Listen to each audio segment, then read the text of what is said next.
This is my Isle of Man Green 2022 BMW M3 Competition xDrive, and today I'm going to tell you 5 things I hate about it.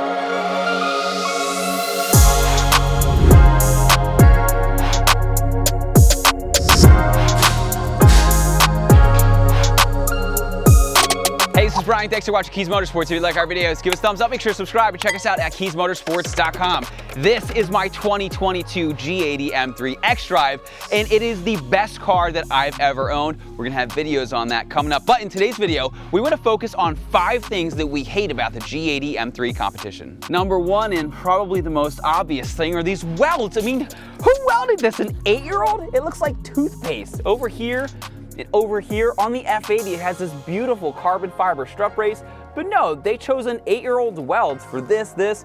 I mean, look at the point right there. You see it? This will cut you if you touch it.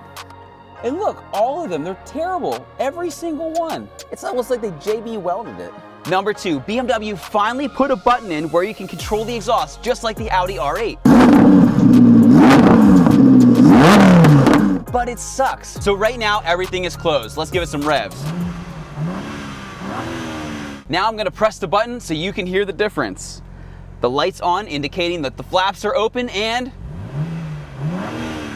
it sounds exactly the same unless you put it into M mode, at which time it sounds like this. So basically, the button only works in M mode. In any other mode, it doesn't do anything at all. Number 3, if you take a look at the front brake on my G80 M3, it looks amazing. The finish is great, the paint is nice and flat. It's got the M badge, it's a 6-pot piston. There's really not much to complain about. But in the back, what the heck is that? It's like off a Prius. It's all lumpy and bumpy, the finish isn't even good, and it's got one whole piston. Like, why did you put such a good brake in the front and such a terrible one in the back?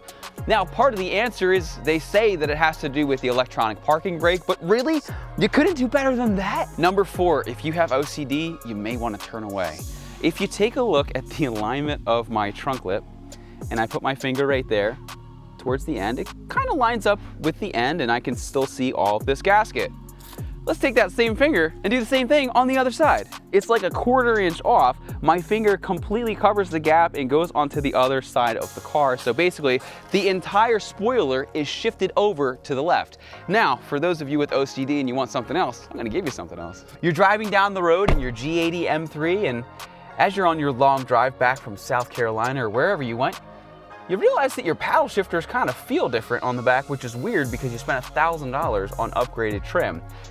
And then you take a look at it and you realize that the bumps on the back of this one protrude out and the bumps on the back of the other one pull in. So it just gives you this weird feeling like one of them's wrong. Now, speaking of the carbon fiber interior package from BMW, you get the piece on the steering wheel, you get the paddle shifters, you get this nice piece up here, the piece down here. Now, the reason that I went with this package is because I really don't like piano black from BMW because it gets all fingerprinty and funky. You get the piece of carbon over here. Oh, and number 5, they give you piano black on the other vent. The one trim that I didn't want because it gets so fingerprinty and gross and it doesn't even match. Now, outside of those things and things like shortages, you'll notice that I got like the LED lights instead of laser lights. You might notice that I don't have wireless charging. There's a handful of features that because of all these shortages and whatnot, I wasn't able to get. You just couldn't even order it at the time. So that was kind of a bummer, but really when you compare the list of things that are amazing to the list of little pet peeves on this car, the good far outweighs the bad, and you gotta stay tuned because we have a really cool video on that coming up soon. Once again, my name is Bryan, that's Zach behind the camera. Thanks for watching Kies Motorsports. If you like our videos, give us a thumbs up, make sure to subscribe, and check us out at KiesMotorsports.com. Thanks for watching, and we'll see you in the next video.